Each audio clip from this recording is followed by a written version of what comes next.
Hi, എല്ലാവർക്കും Leeds അക്കാദമിയുടെ പുതിയൊരു വീഡിയോയിലേക്ക് സ്വാഗതം. ഇന്നത്തെ ക്ലാസ് എന്ന് പറയുന്നത് കോർഡിനേറ്റ്സ്, നമ്മൾ മുമ്പ് എടുത്ത് നിർത്തിയിരുന്ന കോർഡിനേറ്റ്സ് പാർട്ട് 4 വീഡിയോയാണ്. സൂചക സംഖ്യകൾ എന്ന് പറയുന്ന പാഠത്തിൻ്റെ 4ാമത്തെ വീഡിയോയാണ്. മറ്റു വീഡിയോകൾ പാർട്ട് 1ഉം 2ഉം 3ഉം കാണാത്തവർ ദയവായിട്ട് അത് കണ്ടിട്ട് വരിക. അതുപോലെ തന്നെ ഇതുവരെ ചാനൽ സബ്സ്ക്രൈബ് ചെയ്തിട്ടില്ല എങ്കിൽ ലീഡ്സ് അക്കാദമിയുടെ ചാനൽ സബ്സ്ക്രൈബ് ചെയ്യുക, ബെൽ ബട്ടൺ അമർത്തുക. അതുപോലെ തന്നെ ക്ലാസ്സുകൾ ഇഷ്ടമാണെങ്കിൽ കമൻറ്റിലൂടെ നിങ്ങളുടെ ക്ലാസ്സുകളുടെ റെസ്പോൺസ് അറിയിക്കുകയും കൂടി ചെയ്യുക. ഓക്കെ, നമുക്ക് നേരെ ക്ലാസ്സിലേക്ക് പോകാം. വളരെ ഇമ്പോർട്ടൻ്റ് ആയ 2 ചോദ്യങ്ങളാണ് ഇന്നത്തെ ക്ലാസ് നമ്മൾ ഉൾപ്പെടുത്തിയിട്ടുള്ളത്. ഒന്നാമത്തെ ചോദ്യം ഇറ്റ്സ് വെരി ഇമ്പോർട്ടൻ്റ്. ഓക്കെ, നന്നായിട്ട് പഠിക്കണം, വളരെ സിമ്പിളായിട്ട് നമുക്ക് പഠിക്കാം. Okay, prove that by joining the points 2, 1, 3, 4, -3, 6 we get a right triangle. അതായത് 2, 1, 3, 4, -3, 6 എന്നീ ബിന്ദുക്കൾ യോജിപ്പിച്ച് കഴിഞ്ഞാൽ ഒരു മട്ട ത്രികോണം റൈറ്റ് ആംഗിൾഡ് ട്രയാങ്കിൾ കിട്ടുമെന്ന് തെളിയിക്കുക എന്നാണ് പറഞ്ഞിരിക്കുന്നത്. അപ്പോൾ ഇങ്ങനത്തെ ചോദ്യങ്ങൾ വരാം. റൈറ്റ് ആംഗിൾ ട്രയാങ്കിൾ എന്നോ, സ്ക്വയർ എന്നോ, സമചതുരമെന്നോ, റെക്റ്റാങ്കിൾ എന്നോ, പാരലലോഗ്രാം എന്നോ, ഇങ്ങനെ പല രീതി ചോദിക്കാം. എല്ലാ ടൈപ്പ് ചോദ്യങ്ങളും നമ്മൾ റിവിഷൻ്റെ സമയത്ത് ഉൾപ്പെടുത്തിയിട്ടുള്ള ക്ലാസ്സുകൾ, ലൈവ് ക്ലാസ്സുകളൊക്കെ ഉണ്ടാവും. അതുകൊണ്ട് തന്നെ സബ്സ്ക്രൈബ് ചെയ്ത് ബെൽ ബട്ടണൊക്കെ അമർത്തി വെക്കുക കേട്ടോ, കാരണം നിങ്ങൾക്ക് നോട്ടിഫിക്കേഷൻസുകൾ കിട്ടും. 10ാം ക്ലാസ് നമുക്ക് ഉഷാറായിട്ട് പാസ്സാവണ്ടേ. അപ്പോൾ നമുക്ക് ഇങ്ങനെയൊക്കെ കേസ് സാധനങ്ങൾ വന്നു കഴിഞ്ഞാൽ ആദ്യം എന്ത് ചെയ്യുക, ജസ്റ്റ് ഒരു റഫ് ഫിഗർ വരയ്ക്കുക. ഓക്കെ, റൈറ്റ് ആംഗിൾ ട്രയാങ്കിളിന് പകരം ഞാനിവിടെ വരയ്ക്കാൻ പോകുന്നത് സാധാരണ ഒരു ത്രികോണമാണ്. കാരണം ഇതിൻ്റെ ഹൈപ്പോട്ടന്യൂസ് ഏതാണ്, ബേസ് ഏതാണ് എന്നൊന്നും എനിക്ക് അറിയില്ല. അപ്പോൾ എന്നിട്ട് ഞാൻ എന്ത് ചെയ്തു, ഈ പോയിന്റുകൾ ജസ്റ്റ് അടയാളപ്പെടുത്തുന്നു. 2, 1, 3, 4 and -3, 6. This is A rough figure. Okay, ഇതിനകത്ത് എന്തില്ല, അക്യുറസി ഒന്നുമില്ല, ചുമ്മാ വരച്ചാൽ മതി. ഓക്കെ, ചുമ്മാ വരയ്ക്കാം. എന്നിട്ട് നമുക്ക് പേര് കൊടുക്കാം, A, B and C. ABC എന്ന പേര് കൊടുക്കാം. ഇനി ഈ 3 വശങ്ങളുടെയും നീളം കണ്ടുപിടിക്കുക. 3 വശങ്ങളുടെയും നീളം കണ്ടുപിടിച്ച് നോക്കാം. ഓക്കെ, അത് റൈറ്റ് ആംഗിൾ ട്രയാങ്കിൾ ആകാം, ഐസോസെലസ് ചോദിക്കാം, ഓക്കെ, സമപാർശ്വം എന്ന് ചോദിക്കാം, ഇക്വിലാറ്ററൽ സമഭുജ ത്രികോണം എന്നൊക്കെ ചോദിക്കാം കേട്ടോ. അപ്പോൾ നമുക്ക് എന്ത് ചെയ്യാം, ഇതിൻ്റെ 3 വശത്തിൻ്റെ നീളം ഒന്ന് കണ്ടുപിടിച്ച് നോക്കാം. ആദ്യം നമുക്ക് AB കണ്ടുപിടിക്കാം. AB കണ്ടുപിടിക്കുമ്പോൾ നമ്മൾ ആദ്യം എഴുതണം, എന്തെഴുതണം, ആ പോയിന്റുകളൊന്ന് എഴുതി വെക്കണം. 2, 1, 3, 4. ഓക്കെ, എക്സും എക്സ് കോർഡിനേറ്റ് ഈക്വൽ അല്ല, വൈ കോർഡിനേറ്റ് ഈക്വൽ അല്ല, 0 എന്നുള്ള ഡിസ്റ്റൻസും അല്ല. അപ്പോൾ നമുക്ക് ഏത് ഇക്വേഷൻ ഉപയോഗിക്കാം, ഡിസ്റ്റൻസ് കണ്ടുപിടിക്കാനുള്ള equation √x1 - x2 whole square plus y1 - y2 whole square. ഇതിൻ്റെ മേളിൽ നമുക്ക് ചെറുതായിട്ട് ഇങ്ങനെ എഴുതാം, x1 y1 x2 y2. എന്തിനാ, ഇത് തിരിച്ചറിയാൻ വേണ്ടി മാത്രമാണ്. നമുക്ക് നോക്കി പെട്ടെന്ന് കൺഫ്യൂഷൻ ഇല്ലാണ്ട്, തെറ്റ് വരുത്താണ്ട് പെട്ടെന്ന് എഴുതാൻ വേണ്ടിയിട്ട് ചുമ്മാ x1 y1 x2 y2 എന്ന് എഴുതി വെച്ചെന്നോർത്ത് എന്തെങ്കിലും നഷ്ടമുണ്ടോ, നമുക്ക് അതുകൊണ്ട് കുറേ സമയം പോകുമോ, ഇല്ലല്ലോ, സെക്കൻഡുകൾ മാത്രം പോലെ മതി. ഇനി നമുക്ക് ഇവന്മാരെ ഒന്ന് എഴുതി നോക്കാം. Which is equal to √x1 - x2.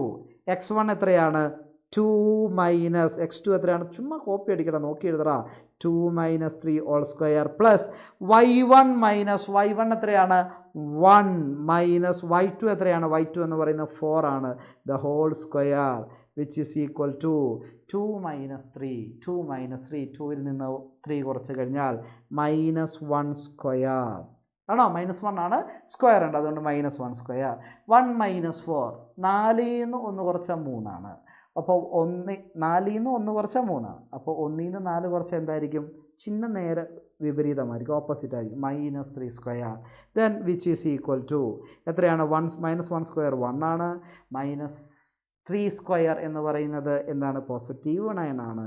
1 + 9 is equal to 10, √10 units. നമുക്ക് എന്ത് കിട്ടി, √10 യൂണിറ്റ്സ് എന്ന് നമുക്ക് കിട്ടി.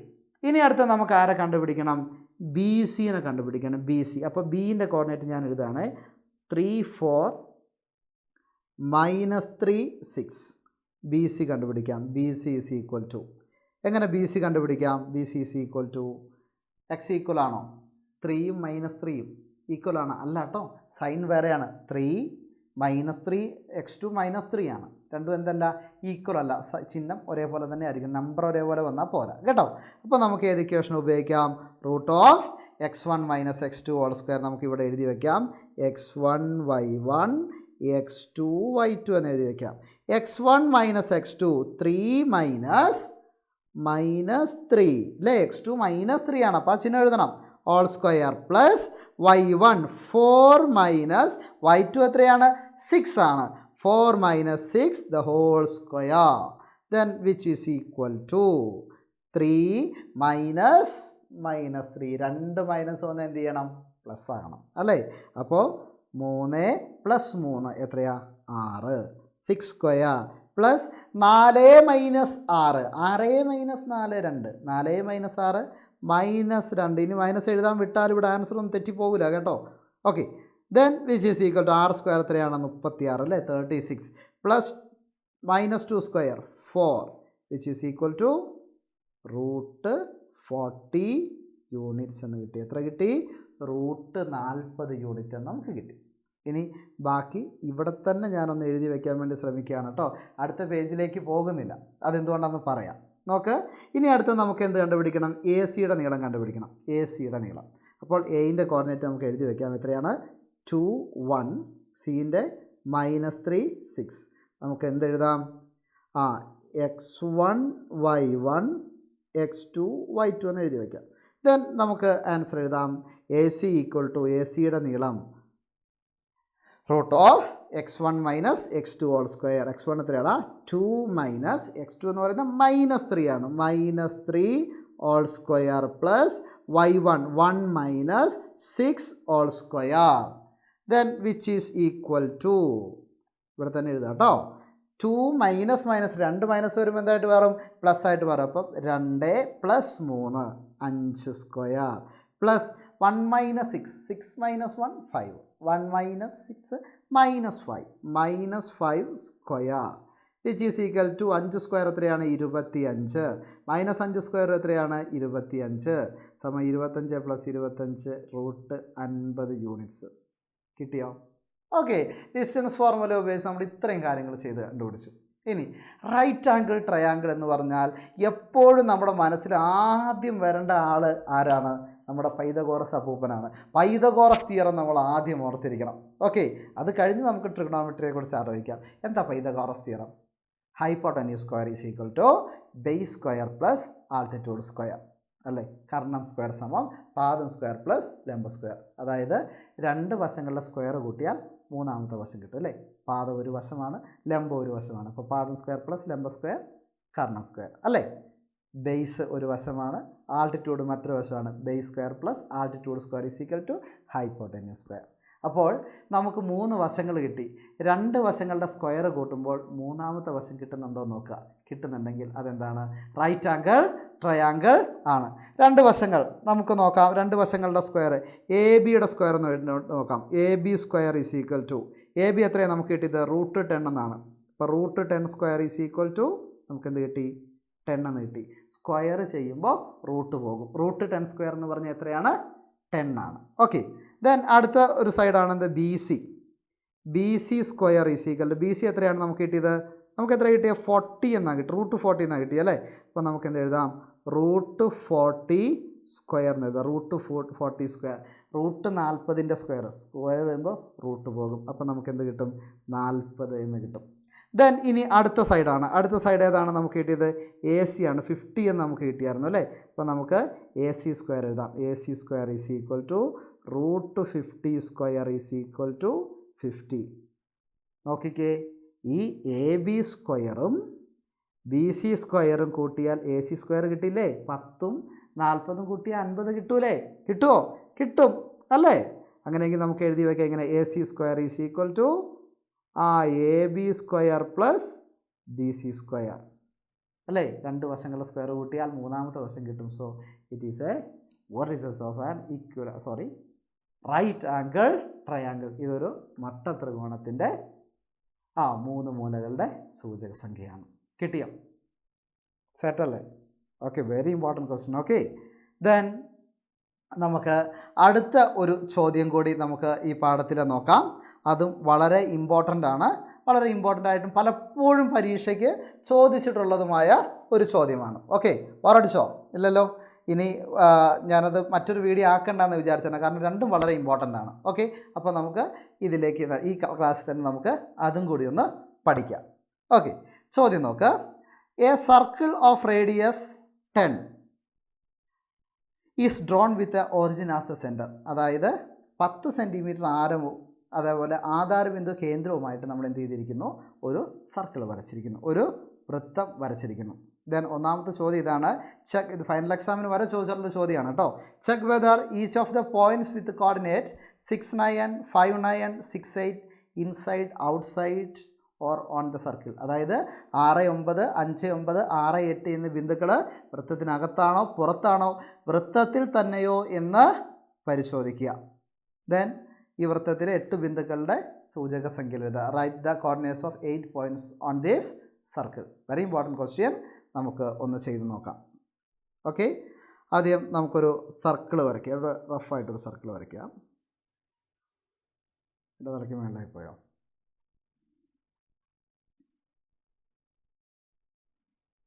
ഓക്കെ, നമുക്ക് കുറച്ച് ഇങ്ങോട്ട് മാറ്റി വയ്ക്കാം. ശരി. ദെൻ നമ്മളോട് പറഞ്ഞിട്ടുണ്ട്, മറ്റൊരു കാര്യം പറഞ്ഞിട്ടുണ്ട്. ഇതാണ് ഒറിജിനാണ് സെൻറ്റർ. അതായത് ഞാൻ ഇതിൽ ചിത്രത്തിൽ കൂടി ക്വസ്റ്റിനെ കൂടി കൂട്ടി വരച്ചു കേട്ടോ, ക്ഷമിക്കുക. ഒറിജിൻ സെൻറ്ററാണ്. ദെൻ ഇതിൻ്റെ റേഡിയസ് എത്രയാണ്? 10 യൂണിറ്റ് ആണെന്ന് പറഞ്ഞിട്ടുണ്ട്. ദെൻ നമുക്ക് അറിയേണ്ടത് ഈ 6, 9, 5, 9, 6, 8 എവിടെയാണ്? ആ വൃത്തത്തിനകത്താണോ പുറത്താണോ എന്ന് അറിയണം. അപ്പോൾ ഒറിജിനാണ് അല്ലേ? ഒറിജിൻ്റെ കോർഡിനേറ്റ് നമുക്കറിയാം 0, 0. ദെൻ നമ്മൾ കണ്ടുപിടിക്കേണ്ട പോയിന്റുകൾ ഏതൊക്കെയാണ്? 6, 9ൻ്റെ കേസ് അറിയണം, 5, 9ൻ്റെ കേസ് അറിയണം, 6, 8ൻ്റെ കേസ് അറിയണം. എന്ത് കണ്ടുപിടിച്ചാൽ മതി? ഇത് തമ്മിലുള്ള ഡിസ്റ്റൻസ് കണ്ടുപിടിച്ച് നോക്കുക. ഓക്കെ, സർക്കിളിൻ്റെ റേഡിയസ് 10 ആണ്. അപ്പോൾ ഡിസ്റ്റൻസ് കണ്ടുപിടിക്കുമ്പോൾ നമുക്ക് 10ൽ കൂടുതൽ കിട്ടിയാൽ, മോർ ദാൻ 10, 10ൽ കൂടുതൽ കിട്ടിക്കഴിഞ്ഞാൽ ആ പോയിൻ്റ് എവിടെയായിരിക്കും? സർക്കിളിന് പുറത്തായിരിക്കും. ഓക്കെ ആണോ? 10 കിട്ടുന്നതെങ്കിലോ കൃത്യം സർക്കിളിൽ തന്നെയായിരിക്കും. കാരണം സർക്കിളിൻ്റെ റേഡിയസ് എത്രയാണ്? 10 ആണ്. 10ൽ കുറവാണെങ്കിൽ ആ പോയിൻ്റ് എവിടെയായിരിക്കും? സർക്കിളിൻ്റെ അകത്തായിരിക്കും, ഇൻസൈഡ് ആയിരിക്കും ഉണ്ടായിരിക്കുക. അങ്ങനെയെങ്കിൽ നോക്കിയാലോ, നമുക്ക് 0, 0 ആണ് സെൻറ്റർ. അപ്പോൾ 0, 0യും നമ്മുടെ ആദ്യത്തെ പോയിൻറ്റിനെ എടുക്കുക. ആരാ? 6, 9, 6, 9. നമുക്ക് ഡിസ്റ്റൻസ് ഒന്ന് കണ്ടുപിടിച്ചാലോ? ഡിസ്റ്റൻസ് കണ്ടുപിടിക്കാനുള്ള ഇക്വേഷൻ എന്താ ഇക്വേഷൻ? √(x² + x² + y². അപ്പോൾ നമുക്ക് എന്ത് കിട്ടും? 6² + 9². 6² എത്രയാണ്? 36 പ്ലസ് 9² എത്രയാണ്? 81 ആണോ? ഒന്ന് കൂട്ടി നോക്കിക്കേ, എത്രയാ? 36 + 81. 36 പ്ലസ് വെറുതെ കൂട്ടി നോക്കാനാണ് പറഞ്ഞത്. 36 + 81 എത്രയാ? 6 + 1 7, 8 + 3 11, 100, √170.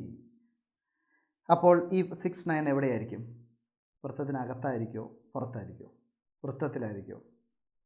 √117, 10നേക്കാൾ കൂടുതലായിരിക്കുമോ സംഖ്യ? √100 എത്രയാ? 10 ആണ്. √100 10 ആണ്. അപ്പോൾ √117 എന്ന് പറഞ്ഞാൽ 10നേക്കാൾ വലുതായിരിക്കുമല്ലോ, ഉറപ്പല്ലേ? കോമൺ സെൻസ് ഉപയോഗിച്ചാൽ മതി അല്ലേ? √100 എന്ന് പറയുന്നത് 10 ആണ്. അപ്പോൾ √117 എന്ന് പറഞ്ഞാൽ എന്തായാലും അതിൻ്റെ റൂട്ട് എടുത്താൽ നമ്മൾ കണ്ടുപിടിക്കാനൊന്നും പോണില്ല. എന്തായാലും എടുത്താൽ 10നേക്കാൾ കൂടുതലായിരിക്കുമല്ലോ. അങ്ങനെയെങ്കിൽ 6, 9 എന്ന് പറയുന്ന പോയിൻ്റ് എവിടെയായിരിക്കും? Outside the circle. ഓക്കെ, എവിടെയായിരിക്കും? 6, 9 എവിടെയായിരിക്കും? 6, 9 എവിടെയായിരിക്കും? ഔട്ട്സൈഡ് ആയിരിക്കും. എവിടെയായിരിക്കും? Outside the circle. Outside the circle, വൃത്തത്തിന് പുറത്തായിരിക്കും ഉണ്ടാവുക. ക്ലിക്കായോ? അടുത്ത ഇത് നോക്കാം. 0, 0 ആധാരബിന്ദുവിൽ നിന്നുള്ള അകലമാണ്. 0, 0 ഏതാണ് നമ്മുടെ നമ്പർ? 5, 9. ഡിസ്റ്റൻസ് കണ്ടുപിടിച്ച് നോക്കാം. ഇക്വേഷൻ ഒരു സമയത്ത് എഴുതിയത് കൊണ്ട് ഇനി ഞാൻ എഴുതുന്നില്ല. എന്താണ്? x² 5² + 9². 5² എത്രയാണ്? 25 ആണ്. 9² എത്രയാണ്? 81 ആണ്. So what is answer? നമുക്ക് എഴുതി നോക്കാം. 25 + 81 സൈഡിൽ എഴുതുക കേട്ടോ. 25 + 81. ദെൻ 5 + 1 6, 2 + 8 10. എന്ത് കിട്ടി നമുക്ക്? 106 എന്ന് കിട്ടി. 106. 106 എവിടെയായിരിക്കും? സർക്കിളിന് ഇൻസൈഡ് ആയിരിക്കുമോ, ഓൺ ദ സർക്കിൾ ആയിരിക്കുമോ, ഔട്ട്സൈഡ് ആയിരിക്കുമോ? 106 വീണ്ടും 100നേക്കാൾ കൂടുതലാണ്. കാരണം √100 10 ആണ്. അപ്പോൾ √106 എന്ന് പറഞ്ഞാൽ 10നേക്കാൾ കൂടുതലാണ് അല്ലേ? കൂടുതലാണ് അല്ലേ? അങ്ങനെയാണെങ്കിൽ നമ്മുടെ 5, 9 എവിടെയായിരിക്കും? 5, 9 എവിടെയായിരിക്കും? 5, 9 ഔട്ട്സൈഡ് ദ സർക്കിൾ ആയിരിക്കും. എവിടെയായിരിക്കും? ഔട്ട്സൈഡ് ദ സർക്കിൾ, വൃത്തത്തിന് പുറത്തായിരിക്കും ഉണ്ടായിരിക്കുക. ഇപ്പോൾ ക്ലിക്കായില്ലേ? ദെൻ ഇനി അടുത്ത പോയിന്റ് നോക്കാം. 6 8 6 8 6 8 6 8 0 0 0 0 0 ഡിസ്റ്റൻസ് കണ്ടുപിടിക്കാം. ഏത് ഇക്വേഷൻ ഉപയോഗിക്കാം? തൽക്കാലം ഞാൻ ഇവിടെ തന്നെ എഴുതട്ടെ. Okay, root of x square plus y square 6 square plus 8 square then equal to 6 square എത്രയാണ്? 36 ദെൻ 8 സ്ക്വയർ എത്രയാണ്? 64 which is equal to root 100 എന്ന് കിട്ടും. റൂട്ട് 100 എത്രയാണ്? 10 യൂണിറ്റ്സ് ആണോ? 10 യൂണിറ്റ്സ്. അങ്ങനെയെങ്കിൽ ഈ പോയിന്റ് എവിടെയായിരിക്കും? 6 8 എവിടെയായിരിക്കും? ഓൺ ദ സർക്കിൾ, കാരണം 10 യൂണിറ്റ് ആണ്. ഓക്കെ, ക്ലിയർ അല്ലേ? ക്ലിയർ ആണോ? Yes, very good. ഓക്കെ, മനസ്സിലായിട്ടുണ്ടെങ്കിൽ കമൻറ്റ് ചെയ്യാൻ മറക്കണ്ട കേട്ടോ. ഇനി അടുത്ത സെക്കൻഡ് സബ് ക്വസ്റ്റ്യൻ നോക്ക്. ഈ വൃത്തത്തിലെ 8 ബിന്ദുക്കളുടെ സൂചക സംഖ്യകൾ എഴുതുക. ഈ വൃത്തത്തിലെ 8 ബിന്ദുക്കൾ ഇഷ്ടം പോലെ നമുക്ക് എഴുതാൻ പറ്റും. നമുക്ക് ഇപ്പോൾ മനസ്സിലായി 6ഉം 8ഉം എവിടെയാണ്? സർക്കിളിലാണെന്ന് മനസ്സിലായി ആണോ? 6 8. ഇനി ഇതിൻ്റെ സൈൻ ഒന്ന് മാറ്റി എഴുതാം. നമുക്ക് 6 -8 എന്ന് എഴുതാം. എഴുതിക്കൂടെ? അതേപോലെ തന്നെ -6 8 എന്ന് എഴുതാം. ദെൻ -6 -8 എന്ന് എഴുതാം. എത്ര പോയിൻ്റായി? 1 2 3 4 4 പോയിൻറ്റ്സ് കിട്ടി. ഇനി നോക്കുക, 10 യൂണിറ്റ്സ് ആണ് അല്ലേ? 10 ഇവിടെ നോക്കിയേ, 10 യൂണിറ്റ്സ് ആണ്. അങ്ങനെയെങ്കിൽ ഈ പോയിൻറ്റിൻ്റെ കോർഡിനേറ്റ് എന്തായിരിക്കും? 10 0 ആയിരിക്കും ആണോ? ഈ പോയിൻറ്റിൻ്റെ കോർഡിനേറ്റ് എന്തായിരിക്കും? 10 യൂണിറ്റ് ആണ്. എക്സ് 0 ആയിരിക്കും, വൈ 10 ആയിരിക്കും, 0 10 ആയിരിക്കും. ഇനി നേരെ ഈ പോയിൻറ്റിൻ്റെ കോർഡിനേറ്റ് നോക്കിയേ, എത്രയായിരിക്കും? ആ ഇങ്ങോട്ടേക്കായതുകൊണ്ട് -10 ആയിരിക്കും. -10 0. ദെൻ നേരെ താഴേക്ക് നോക്കിക്കഴിഞ്ഞാൽ 10 യൂണിറ്റ് ആണ്. നേരെ താഴേക്ക് നോക്കിക്കഴിഞ്ഞാൽ എക്സ് എത്രയായിരിക്കും? 0 ആയിരിക്കും. വൈ എത്രയായിരിക്കും? -10 ആയിരിക്കും. എത്ര പോയിൻ്റ് ആയടാ? നോക്കടാ, 1 2 3 4. ഇവിടെ ഓൾറെഡി 4 നമ്മൾ എഴുതി വെച്ചിട്ടുണ്ട്. 4 4 8 പോയിൻറ്റ്സ് ആയി. കിട്ടിയോ? സിമ്പിൾ അല്ലേ? ഓക്കെ, വളരെ ഇമ്പോർട്ടൻറ്റ് ക്വസ്റ്റ്യൻ ആണ്. നന്നായിട്ട് എല്ലാവരും ചെയ്ത് പഠിക്കുക. വീണ്ടും അടുത്ത വീഡിയോ ആയിട്ട് അടുത്ത ക്ലാസ്സിൽ കാണാം. Take care, by.